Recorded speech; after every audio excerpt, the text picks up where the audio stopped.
बगिया में जाए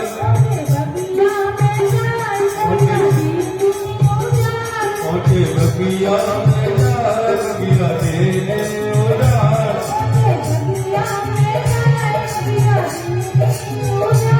ओके बगिया में जाए बगिया तेरे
हनुमंत कांति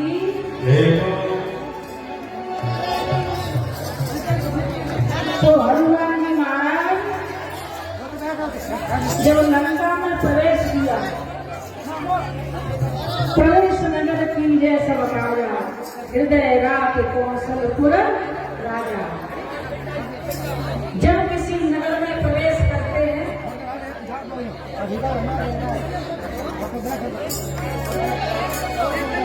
तो इस चौपाई का स्मरण करना चाहिए। इस चौपाई के स्मरण से आपकी यात्रा सफल होगी। कौन सी है?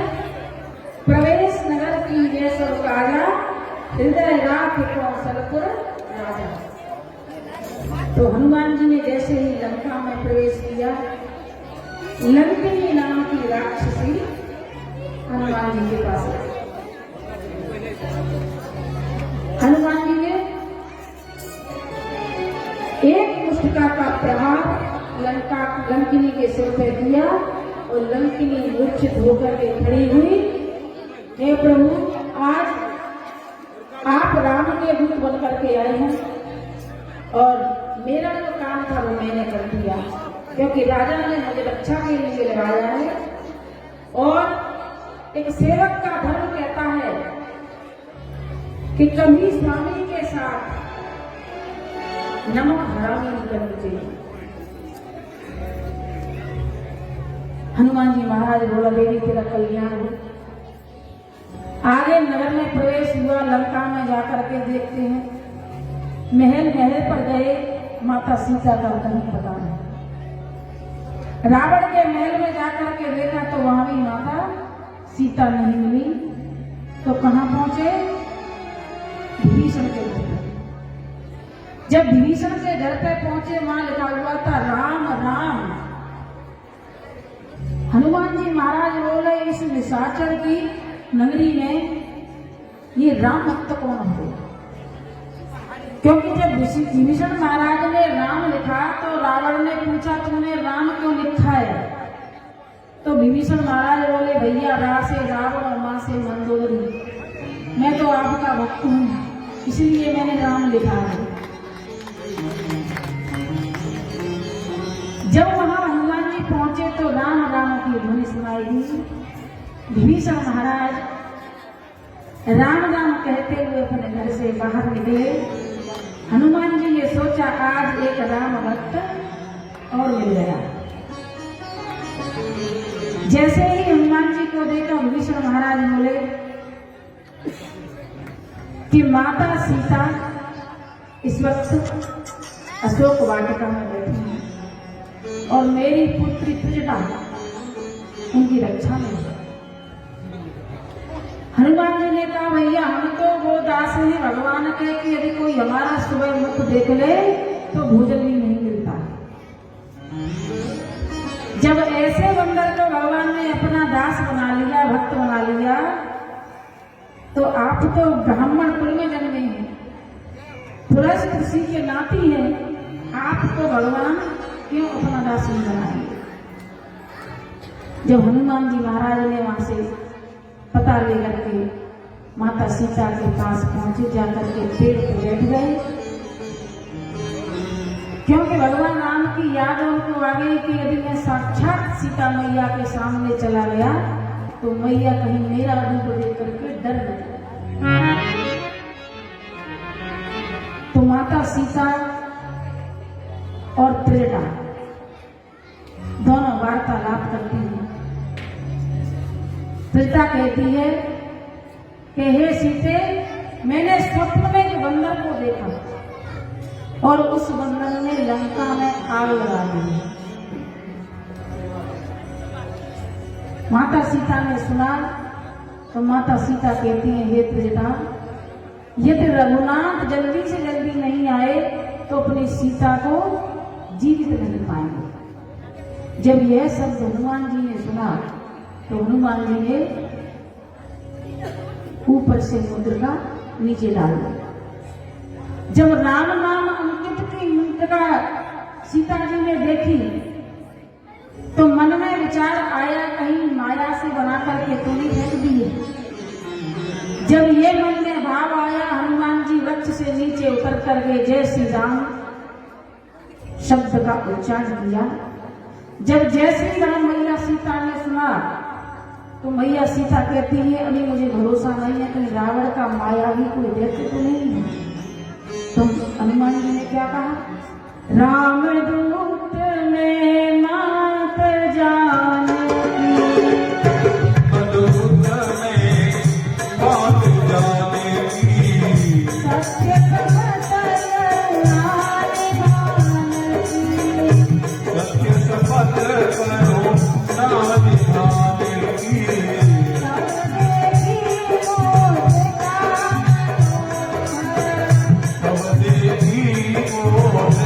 मनोहर,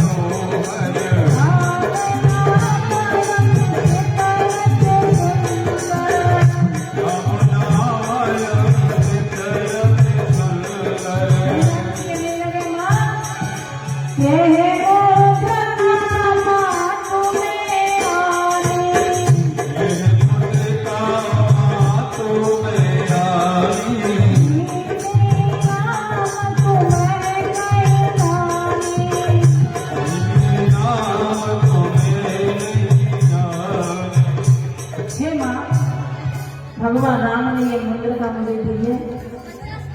तो कल कहा था ना कि आजकल की जो नई बहुएं वो अपने पति का भी प्राइवेट नाम रखती है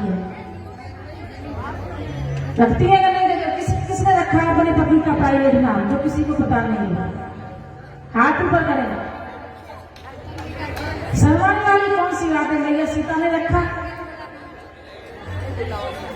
तो मैया सीता ने अपने पति का क्या नाम रखा? करुणा निधान। तो माता सीता जब करुणा निधान सुनती हैं तब उनको भरोसा हुआ, अब भरोसा मोहे मां हनुमंता, अब मुझे भरोसा हो गया कि तुम राम के लिए दूत हो। जब यह बात सुनी तो मैया ने कहा, हे हनुमान, यदि राघव 1 मास के अंदर लौट करके नहीं आए, मुझे ले करके नहीं गए, तो सीता को जीवित नहीं पाएंगे। तो हनुमान जी महाराज कहते हैं, मैया पहले मैं थोड़ा पेट पूजन कर लूं, मुझे बहुत भूख लगी है, यदि आप आज्ञा दे दे तो मैं थोड़े से फल खा लूं। माता सीता ने कहा, बेटा देख करके जाना, ये निशाचरों की नगरी है, कहीं तुम्हें कोई मार नहीं दे। हनुमान जी बोले, मैं राम का भक्त हूँ, मुझे कौन मार सकता है। बगिया में पहुंचे। बगिया में पहुंचे तो बंदर की आदत होती है खाना और बिगाड़ना। तो हनुमान जी आदत के अनुसार खाने लगे और तोड़ करके फेंकने लगे। जब ये बात निशाचरों को पता चली तो जाकर के रावण के दरबार में कहा कि कोई बंदर, विशाल बंदर आया है, इसने आपकी सारी बगिया को उजाड़ दिया। जब यह बात रावण को पता चली तो अपने पुत्र अक्षय कुमार को उन्होंने भेजा, लेकिन हनुमान जी से युद्ध करते समय अक्षय कुमार की मृत्यु हो गई। जब अपने पुत्र की मृत्यु का समाचार सुना तो मेघनाथ को हनुमान जी को पकड़ने के लिए भेजा। युद्ध होने लगा, लेकिन जैसे ही मेघनाथ ने ब्रह्मपाश का बाण चलाया तो हनुमान जी हाथ जोड़ करके उस बंधन में फंस गए। उस बंधन में फंस गए और जाकर के रावण के दरबार में पहुंचे। रावण ने कहा कि इस दूत को मृत्यु दंड दे दो, लेकिन विभीषण महाराज बोले, महाराज किसी के दूत को मृत्यु दंड नहीं दिया जाता है, इसलिए इसको जो भी सजा देना चाहें आप दे दें, लेकिन मृत्यु दंड ना दें। जब यह बात विभीषण की सुनी तो रावण ने कहा कि बानर की ममता कहाँ होती है? पूंछ पर। बानर ममता पूंछ पर, इसकी पूंछ को जला।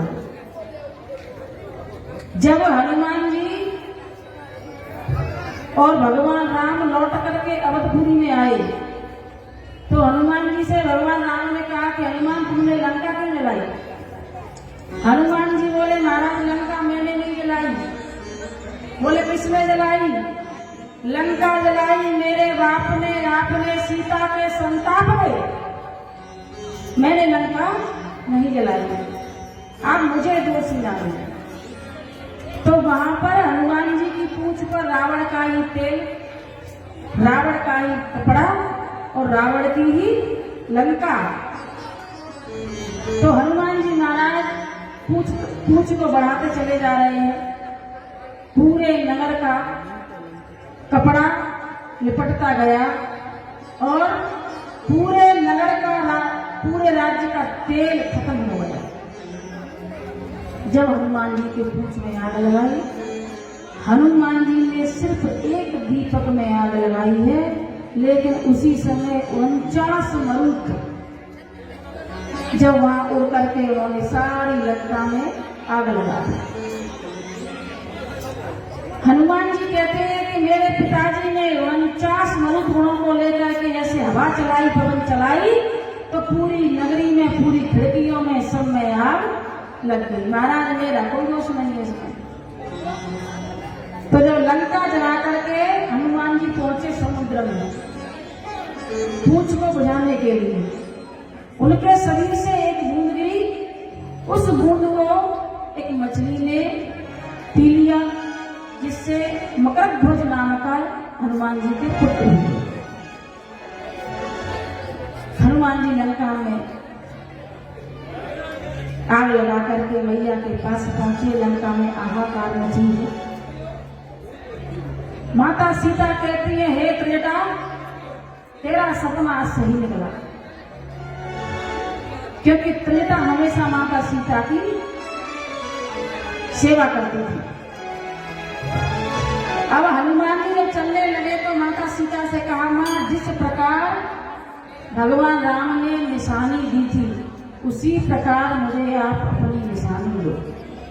तो क्या दिए? वही चूड़ामणि उतार करके हनुमान जी को दी और कहा, अयोध्यानाथ से जाकर पवन सुत हाल कह देना। अयोध्यानाथ से जाकर पवन सुत हाल कह देना।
यहाँ रावण सदा धमकी हमें दिन रात देता है।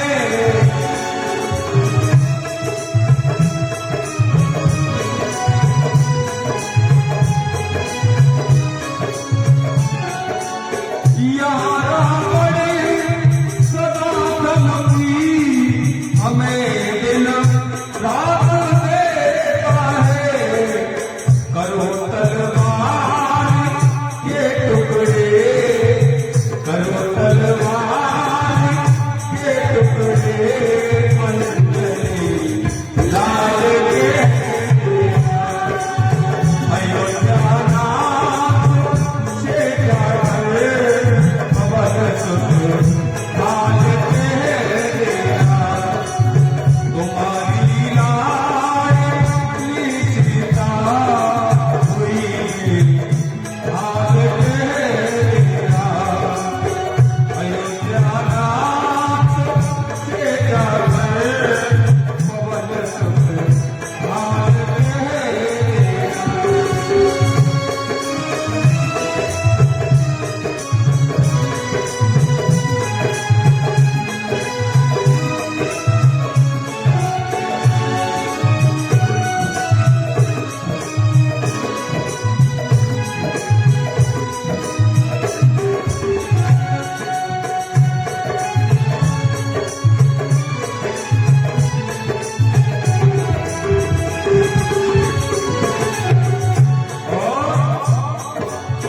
अंगूठी राम को देकर सुनाना हाल सब दिल का।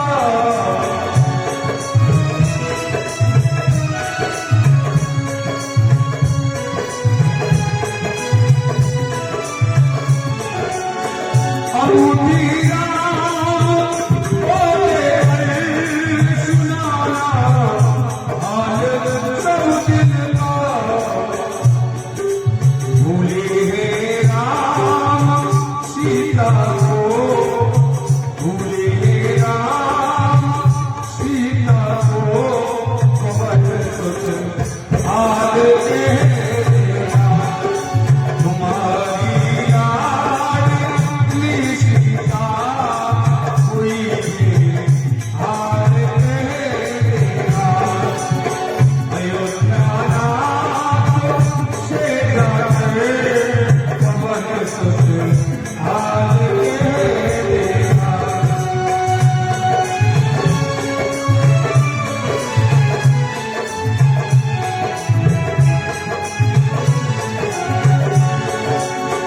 अयोध्या नाथ से जाकर पवन सुत हाल के देना। अयोध्या नाथ से जाकर पवन सुत हाल के देना। पवन सुत हाल के देना। पवन सुत हाल के देना।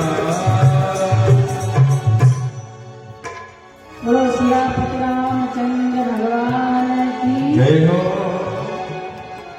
जिसकी समझ में नहीं आया वो भजन उनको बता दो हिंदी में। माता सीता कहती है हनुमान, अयोध्या नाथ से जाकर पवन सुत हाल कह देना। तुम्हारी लाडली सीता है बेहाल कह देना। हे हनुमंत लाल, जाकर के मेरे प्राणनाथ से कहना यदि आप 1 मास के अंदर नहीं आए, थोड़ा सा भी विलंब हो गया तो ये सीता अपने प्राण त्याग देगी। हनुमान जी महाराज कहने लगे, मां यदि भगवान का आदेश होता तो मैं आपको अपने साथ ही ले जाता, लेकिन मुझे भगवान का आदेश नहीं है। उन्होंने सिर्फ मुझे भोग लगाने के लिए भेजा। कृपा करके मां तुमोहि दीजो कछु चीना, मुझे कोई निशानी दीजिए तो मैं यहाँ अपनी चूड़ामणि उतारी। चूड़ामणि का रहस्य कथा मैंने सुनाई थी, किस किसने सुनी थी?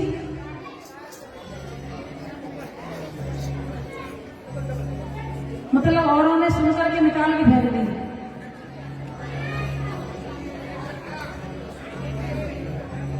चूड़ामणि वैसे आपको मैंने बताया था चूड़ामणि कहाँ से किस प्रकार प्राप्त हुई। वही चूड़ामणि मैया सीता ने उतार करके हनुमान जी को दी और हनुमान जी चूड़ामणि लेकर के जैसे हम कह करके समुद्र को लांग करके जब पहुंचे तो वो बानर उन्होंने प्रण लिया जब तक हनुमान जी महाराज माता की खोज लेकर के नहीं आते तब तक हम अन्न और जल कुछ भी ग्रहण नहीं करेंगे। जैसे ही पवन पुत्र को आता हुआ देखा तो बानर खुशी के मारे उछलने लगे। बोले आज हमारे हनुमंतलाल माता जानकी की सुध लेकर के आ गए। ऐसे सेवक के लिए बहुत बहुत धन्यवाद है। हे मेरे हनुमंतलाल, आप इस कथा में जहां भी विराजमान हो आपको दंडवत प्रणाम है, क्योंकि जहाँ कथा होती है हनुमान जी किसी न किसी रूप में वहां पर कथा सुनने के लिए आते हैं। अजर अमर है मेरे बालाजी, मेरे हनुमान जी महाराज। तो जब उन बंदरों ने देखा हनुमान जी आ गए, आकर के कहा कि माता की सुध लेकर के आया है और ये चूड़ामणि मेरी मैया ने मुझे निशानी में दी। सभी बंदर वहां से भूखे प्यासे कई दिनों के बेचारे दधिवल के आश्रम में गए, बगीचे में जाकर के कुछ रसपान किया। वहां से भगवान के पास पहुंचे। भगवान ने जैसे ही माता की चूड़ामणि देखी भगवान की आंखों से अश्रु गिरे। हे जानकी, तुमसे दूर रह करके हमारा हृदय भी प्रसन्न नहीं है। हनुमान जी से पूछा, हनुमान सीता ने और क्या कहा? हनुमान जी कहते हैं माता ने रो रो करके सारी व्यथा सुना दी है। माता ने कहा है कि मेरे स्वामी यदि 1 माह के अंदर नहीं आए तो अपने प्राण त्यागेंगे। महाराज यदि आपका आदेश होता तो मैया को मैं अभी का भी ले आता, लेकिन प्रभु की आज्ञा नहीं थी, इसलिए मैं माता को लेकर के नहीं आया। जब यह चूड़ामणि देखी, चूड़ामणि देख करके भगवान माता सीता के सुर में खो गए। हे जानकी, अब हमें भी आपकी बहुत याद सताती है। तो उन्होंने कहा कि अब क्या किया जाए। जामवंत जी सबसे होशियार, सबसे प्रखंड विद्वान थे। उन्होंने कहा कि समुद्र पर सेतु बन जाए तो हमारी सेना उस सेतु को पार करके चली जाए। भगवान 3 दिन वहां पूजा अर्चना में बैठे, लेकिन भगवान कहते हैं कि यहाँ रामेश्वरम की स्थापना हुई है। बोलो रामेश्वरम भगवान की जय हो। अगस्त ऋषि ने जिस समुद्र को पी लिया, उस समुद्र के किनारे रामेश्वरम की जब स्थापना हुई तो जामवंत जी ने कहा कि प्रभु, प्रखंड विद्वान के बिना आपकी ये सेवा पूर्ण नहीं मानी जाएगी। तो बोले क्या किया जाए? रावण को बुलाया। तो जामवंत जी रावण को लेने के लिए पहुंचे हैं लंका में और रावण से कहा, हे रावण, भगवान राम रामेश्वरम की स्थापना कर रहे हैं और आपको पूजन के लिए चलना है। यजमान के यहाँ जो भी पंडित जब पूजा करने के लिए जाता है और उसे पता हो कि पूजा की सामग्री शायद यजमान के घर हो न हो, इसलिए अपने झोले में कुछ सामान रख के ले जाता है, थैले में। कलावा हो, चंदन हो, रोली हो, जो यजमान के यहाँ कम पड़ जाए तो पंडित जी साथ में लेकर के चलते। रावण को पता था कि भगवान राम वनवासी और पत्नी के बिना इनका यज्ञ पूरा नहीं होगा, तो जाकर के अपने पुष्पक विमान में कुछ हवन सामग्री रखवाई।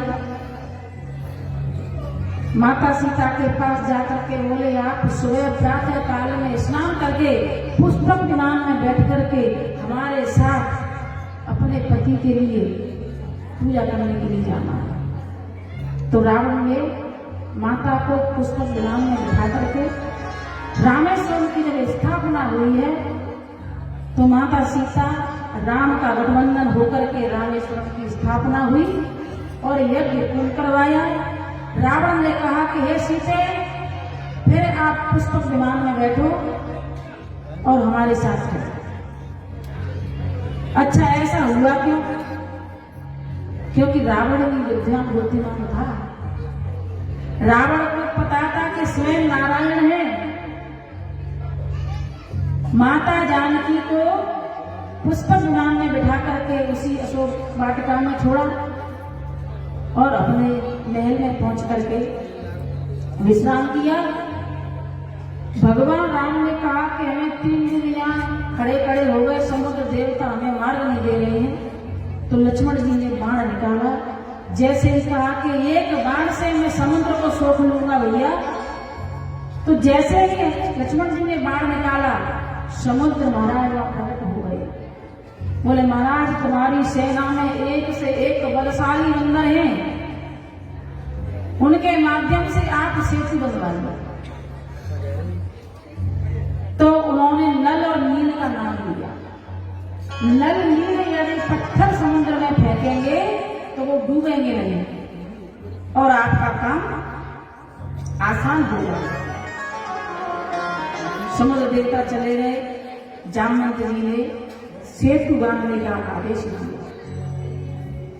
जब सेतु बांधने का आदेश दिया तो सारे बंदर पत्थर ला करके हनुमान जी राम राम लिख करके फेंकने लगे, सेतु बनने लगा। उसी समय गिलहरी ने सोचा कि मेरे राघव जब इन पत्थरों पर कंकड़ों पर चलेंगे तो उनके पैर में कहीं खरोंच कहीं चोट लग जाए, तो थोड़ा सा मैं भी योगदान दे दूं। वो क्या करती कि जाकर के समुद्र के पानी में अपने बालों को भिगोती और धूल में लोट-पोट होकर के जो धूल उस पर आकर के सेतु पर चढ़ा देती। मेरे राघव यहाँ से निकलेंगे तो उनके चरणों को कोई कष्ट नहीं होना चाहिए। जब यह कार्य करते हुए भगवान राम ने गिलहरी को देखा तो गिलहरी को अपने हाथ में लेकर के दुलार करने लगे और कहा, हे गिलहरी, तन मन धन से तूने राजकाज के लिए जो काम किया है